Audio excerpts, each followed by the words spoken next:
Hi, my name is Noah Gift, and today we're going to talk about how to benchmark AWS. We're going to launch some huge instances. I'm also going to show you a little bit about how to compare it to things like GitHub Codespaces or some other cloud-based environment. And we'll go everywhere from metal to huge, 96 core machines. I'm going to show you how I write a benchmark script from scratch, and then also how I use some off-the-shelf benchmark software. It's a software package called Sysbench. All right, let's go ahead and get started.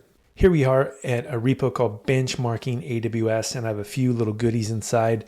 The first thing is I wrote a Python script here that you can walk through with me here. So first, I import the multiprocessing module. I also import a scikit-learn datasets make blobs function, which allows me to do some processing in k-means and do a little bit of benchmarking. So notice what I do here is I say k-means clustering, how many samples do I want? This is going to be the core work. And then what I do is I have a function here that actually uses the ability to determine how many CPUs I have in a machine. So I say multiprocessing.cpu count. And then I essentially assign a job by using work.extend here to each one of these k-means clusters. So what happens here is I do a pool of workers, and I have a work per core that's actually available.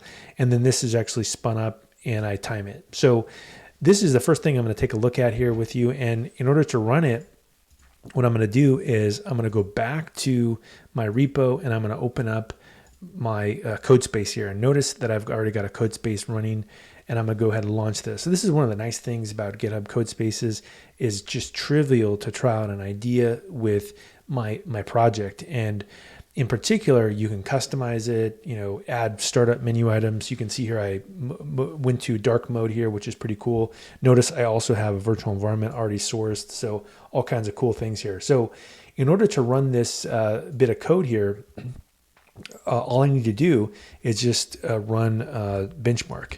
Let's go ahead and do this. And you can go ahead and see a result of this scikit-learn k-means clustering. So it's going to go through. First, it's going to detect how many cores I've got. And then we're going to go through here and run this. Great. So it was able to determine that it should run 4 different k-means clustering jobs because this machine has 4 cores. And in fact, I can take a look at this in the makefile here. If we do actually in this shell script here, if I run this one-liner, this will tell me exactly how many machines or cores are available.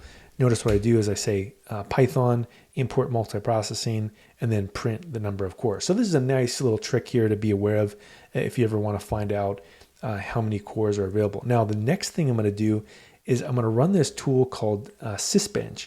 And Sysbench is a nice tool because it allows us to really use an off-the-shelf technology. I don't have to install my own benchmarking. I can use a standard. In fact, we'll just go to the GitHub project here. Here we go, Sysbench, scriptable database and system performance. I'm only going to use the CPU mode here, but you can see here on Ubuntu, Debian, etc. It's pretty simple to install.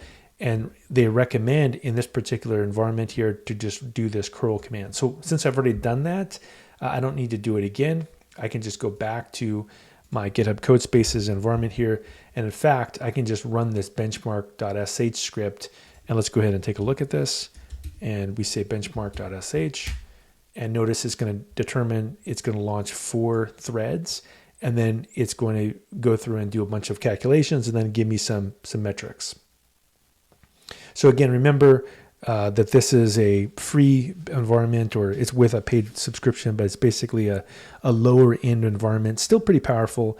And it was able to do 34,641 events. Okay, great. So the next thing I'm going to do is I'm going to shift gears now and go over to Amazon. And one of the nice things about Amazon is you have this huge amount of environments that you can create using, I think Cloud9 in particular is probably the good place to start for benchmarking because it has a GUI that lets you talk to your environment. I'm going to go ahead and say create an environment, and we'll just call this, kicking the tires or whatever we want to call this thing. And notice the options that are available here is that it's going to create a new instance, which is what we want. And I can probably start off with a micro instance here, which is a good one to play around with. And notice that Amazon Linux 2 is recommended, and I can go ahead and get started, and let's go ahead and try this out.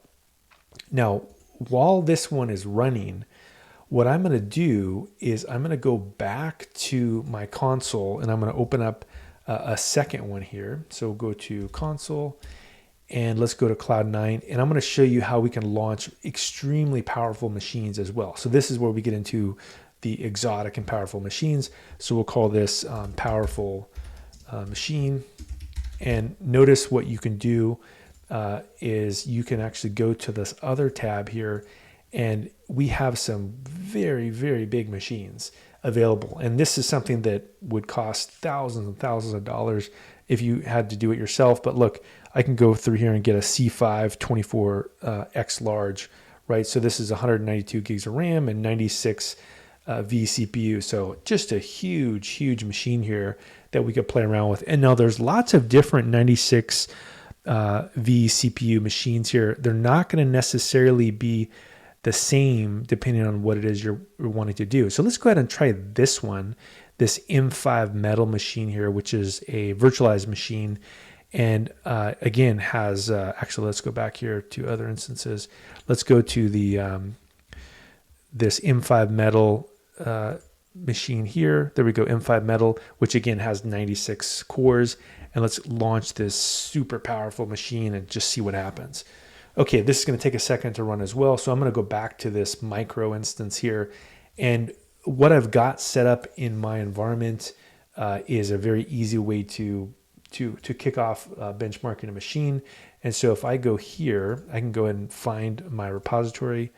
Let's go ahead and find this thing. And notice what I say down here is I say to get started, I can just run this command. So let's go ahead and go to here, and I'm going to run this command, and I'll walk you through what it does. So it creates a virtual environment and called benchmark, and then sources it, and then I do a make install and a make benchmark. Now, that won't work though, because we don't have the repo checked out. So all I need to do, just kill this real quick, is I need to go ahead and check this out. So I'm going to go over to this repo, and I'm going to say local, and I'm going to use HTTPS because I don't need to push anything, and then I'll make it very simple to clone it. So git clone. There we go. CD into this benchmark directory, and then I can now go ahead and do that command that I was going to run earlier, which is right here. Copy this, and we'll just paste this in. And again, what's nice about this is I can actually look at the makefile here, and notice what this makefile does is this makefile in the first example here, it just runs this benchmark.py file. Now let's go ahead and run that one first, and you can see what it does. Again, it just runs, it detects how many cores are available. In this case, it's only going to have one core because it's a very small machine, and then it's going to do some k-means clustering. The next step that I'll do once this is finished is I will then go and run this benchmark sysbench Amazon. And what this will do is it will actually go and install the sysbench software, and then it'll also go through and run a shell script that I've got set up here that gives me the output that I'm looking for, which is it determines how many cores are available and then runs it. So you can see here that it's a very small machine, but it was able to perform one k-means clustering. So this shows you that parallelization has a cost associated with it. Every time you spin up more than one machine or more than one core, there is something called Amdahl's law where you start to lose efficiency. So that's one of the things to just be aware of as well. So now all I need to do is say run this other make command here, which is this. So we'll just say make benchmark Amazon, sysbench Amazon, there we go. And this will just install the sysbench software and then run the benchmark with the correct number of cores, which will be 1. Now, what's nice about this is once you've created a repo like this, maybe for your organization, is you can do the same thing on every single machine. And it's very easy to create a chart that shows you everything that's happening, especially when you start to get into very large machines. You want to justify the cost of the machine that you're spinning up. So again, this one is only going to use one thread, right? Because this is a machine that only has one core available. So this will take a second, and you can see here that the performance here is not great, right? In comparison to other machines, it's only doing 381 events per second. But again, it's a free machine on Amazon. It's part of the free tier, and it's really great for doing regular software development, but not good for doing, high performance computing. Now let's go to a machine that is good for high performance computing, and I'm going to go ahead and say get remote to grab the name of my repo, which is this one. And we're going to go over to this 96 core beast of a machine here, and we're going to clone this repo first. Whoops, and let's do a get clone. There we go. And now I'm going to CD into here. And really, the one I care about is I want to try out a couple things. So first, we can go through here and we can try out the Amazon environment with Python. Let's go ahead and do that. So I'm just going to do this one-liner again that installs Python and then does a benchmark, and let's see how this thing performs. And now this should be very, very fast because of just the power of the machine itself. It's got a faster processor, tons of RAM. Now there will be a small hit when it does the launching of 96 processes in Python, because again, there's a overhead. Anytime you do parallelization, you have to actually account for the fact that it's got to synchronize between all the processes and do all the work. So it'll take a little bit of time for all those things to get spun up and for all the work to be taking place. So things are not free in parallelization. You're always going to have to pay this fixed cost. Now, in the case of really high performance computing jobs, you're okay with a fixed cost because the work would take days or weeks to complete. In smaller jobs, it becomes, less apparent to have a very fast machine versus a bunch of cores on your machine. So let's give this a second. And this should probably take, let's say, maybe 60, 70 seconds or so, because of, again, how many cores are it's going to send the work to. Now, once this is complete, the next thing that I'm going to do is I'm going to run the sysbench, which will give us the ability to check how many events you can process in a second. All right, looks like this thing is probably ready to go. So you can see here it's now processing all the clustering. It's going through doing all 96. In fact, while that's running, what we can do as well is we can run the top command. And you can see it's just completely saturating this machine, this core. And we could have seen, for example, what it was actually doing when it was running the job. In this case, though, you can see that it was able to run, about 1 k-means cluster per second, and it was able to do 96 of them in 85 seconds. So it had some pretty good performance. And again, in a parallel job, it would work pretty well.